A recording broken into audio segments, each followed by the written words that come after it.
The UK-based indie games development team Acid Nerve tries its hand at the boss rush genre with Titan Souls.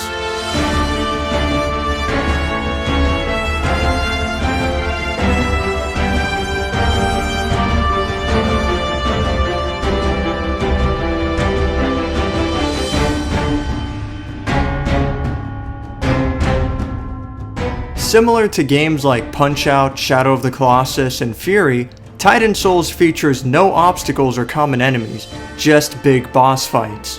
From a lush forest, snowy mountaintop, and molten volcano, you'll find nothing in between but gargantuan individual battles, and they're all great.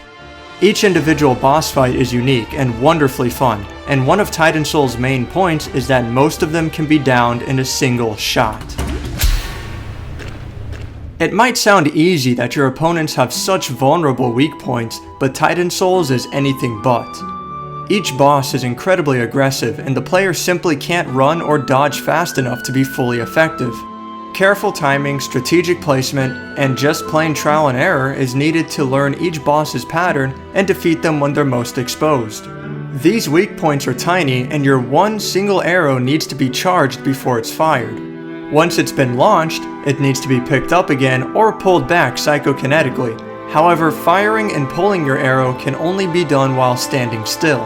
Although you can run infinitely, dodging is on an unseen timer that's designed to prevent overuse, and improper timing leaves you open. Titan Souls is frustrating to play, and a balance of patience and assailment are needed in order to succeed. There are going to be plenty of deaths on the way to victory. But man, once you finally manage to land that one single shot,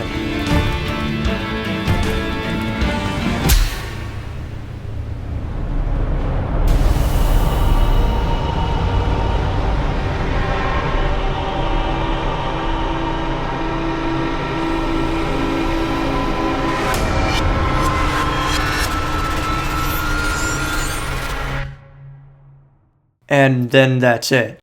This has to be one of the shortest games I've ever played that isn't free. And I honestly feel bad that I don't like it as much as I feel that I should, because everything about Titan Souls is gorgeous.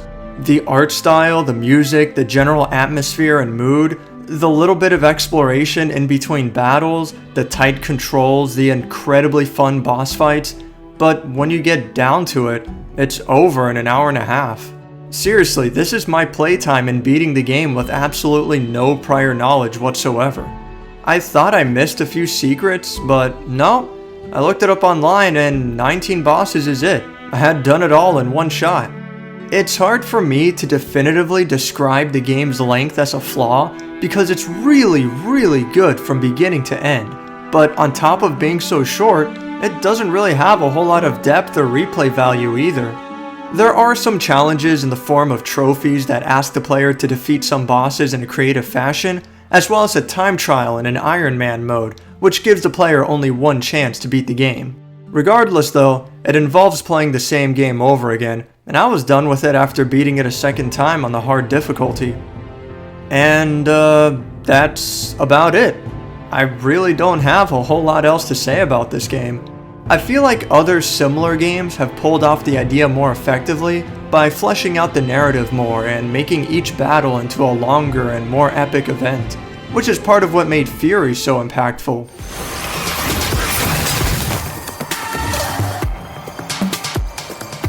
You're gonna take some putting back together when I'm done with you.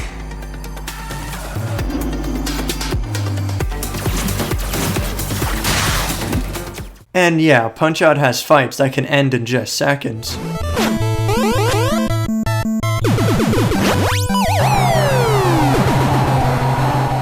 But in the case of Punch-Out, that's meant to be a well-hidden secret.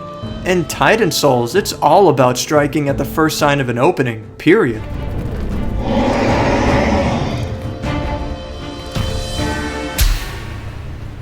The battles are supposed to end in seconds because the longer a fight is drawn out for, the more risk the player is placing on themselves. The challenge therein lies with figuring out how to properly expose a boss's weakness, as well as how to position yourself to take advantage of it. It is a tough game, yeah, but there just isn't a whole lot of content here.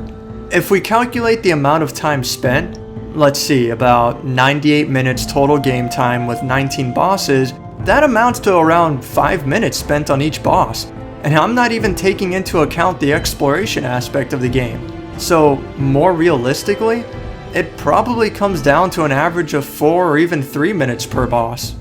Maybe if the game had twice as many bosses, around 35 or 40, then I wouldn't be so critical. As it stands, however, the game ends really suddenly. Playtime will vary from person to person, of course, but I also feel as though skilled players will get through the game fairly quickly, while novices will get too frustrated to bother finishing the game at all. Like I said before, I honestly feel kind of bad for harping on Titan Souls because it does do so much right. It's beautiful, the gameplay is tight, and it's a streamlined, no-frills experience. Even the tutorial is so elegantly explained so that the player naturally figures out some of the mechanics on their own without having to rely on a bunch of text. Titan Souls has to be, by far, the most prestigious kiddie pool I have ever splashed around in.